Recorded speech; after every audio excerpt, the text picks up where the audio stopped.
I do want to start off with the actual roadmap, because I know you didn't have time to look at it yesterday too much. I saw a couple of things that you wrote down. It's spicy. I did not know about all of Yeah, and one thing I didn't write down, but we can definitely have a jab at it. So I don't know if like everybody is in tune with what's happening with the roadmap, but obviously there's all of the things that we knew is going to come, basically 11.07, all of that. But we do have the 11.1 things over here, much more clear. So let's see if I think I cropped this out. Yeah, here we go.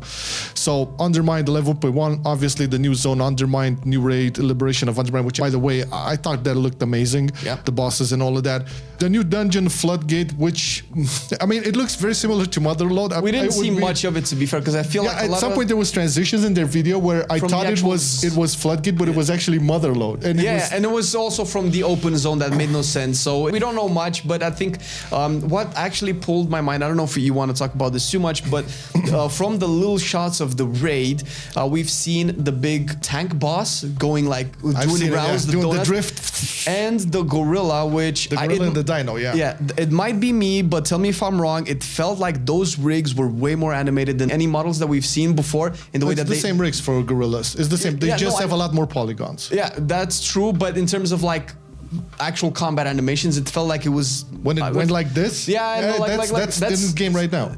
Oh, it is okay. I mean, you can check that with a couple of like high-res polygon gorilla pets for hunters, and they can have that. Okay, cool. Look in WoW model view, you're going to see it. Oh, cool. But it is true that with each and every new expansion, they keep up-resing the textures. They are able to add like a couple of more polygons, and the effect is like, yeah, it's much more smoother, and you feel like, oh my, but the truth is like rigging is like, in order for them to update it constantly, that takes a lot, and I think the engine has its limitations on that. So they cannot go too much on it. You know, I remember the Battle for the Zara lore gorilla boss that we used to fight at the start of the raid, if you remember. I remember, of course. I don't remember it being that animated. Is what I'm trying to say. Yeah, because you were looking at its feet mostly. Probably. The gorilla feet, not Zalta's feet. Yeah. So yeah, we have the new dungeon. We have the drive mount system, which I really cannot wait to get much more details on how that actually is going to work. It does sound to me like basically ground riding, road riding, yeah, for the actual ground mounts. True. They did say that these mounts in the Undermine are going to travel at like much higher speeds. So that begs the question, like the zone, is it that big? Does it have like, because if you're going to travel that fast, it has to be huge. Well, at this point we talk about, well, how fast are we talking about, because that kind of dictates how big the zone can be.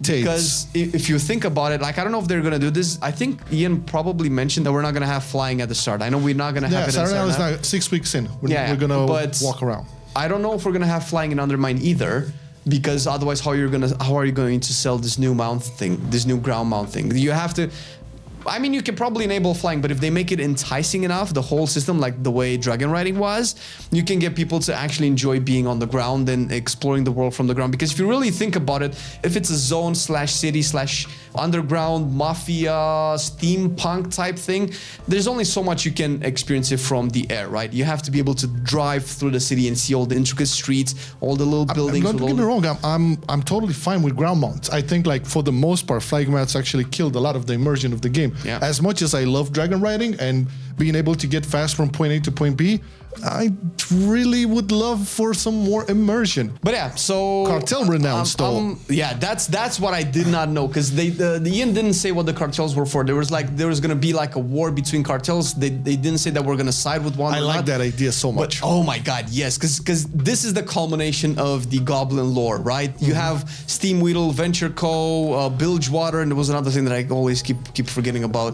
Flames Mama Co. There you go, and that can add some more interesting twists to the renown system. Obviously that will come with probably customizable rewards for your car. Maybe each cartel has a different vibe of the car, but because seemingly these cartels would probably be at odds with each other, I hope it doesn't turn into, I don't think it's going to turn into a covenant type system where if you do one you cannot do the other because of whatever differences there are.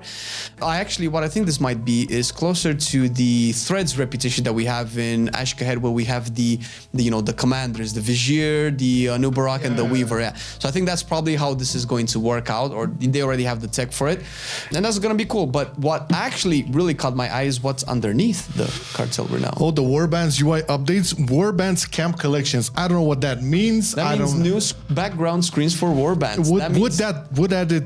I mean, they did confirm they will have that, changing the backgrounds for it. So it would be interesting. I would love to customize the shit out of that, to be honest. Yeah, for sure. But for something that you spend so little time on, I don't know, man. I know what you mean. Once again, the minute they introduced that, I loved it, like the whole background. And obviously the first thing that came to mind is like, how can we customize this? It'll be so cool. But then you think about the practicality of it. How much time do you spend over there? But if you really think about it, it's the same practicality you have for your transmog, because once you're in a boss fight, how important is how much do you get to see of your transmog when a lot of shit is happening? Well, in a boss fight, for sure.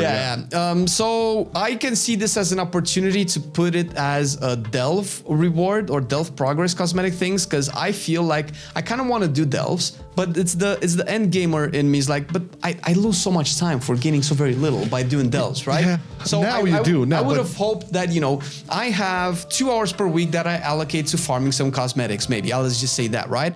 And if they can be shifted towards delves, that would be so much better, because there's so many other things that I want to get from delves, but I just don't have the time prioritize to do delves. So I hope that they do this to add more value to the delves. Not necessarily because I really want these warband backgrounds, but more so because I want them to develop delves more. I think they're a really cool addition to endgame content. This is a dream. I have a dream that one day we can have plus 10 delves reward myth track items, or 1 level of delves where we can go like, dude, I don't want to wait for a tank today. Let's just hop in a delve and do a couple of delves. It might not be the best, but it's way better than just having to wait for 45 minutes for a group.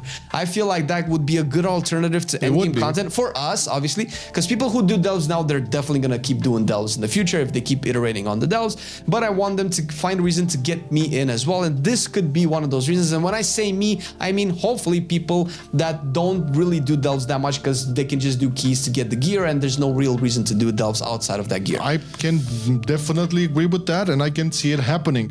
I can also see happening 6-player Mythic Plus, but let's not open that can of worms.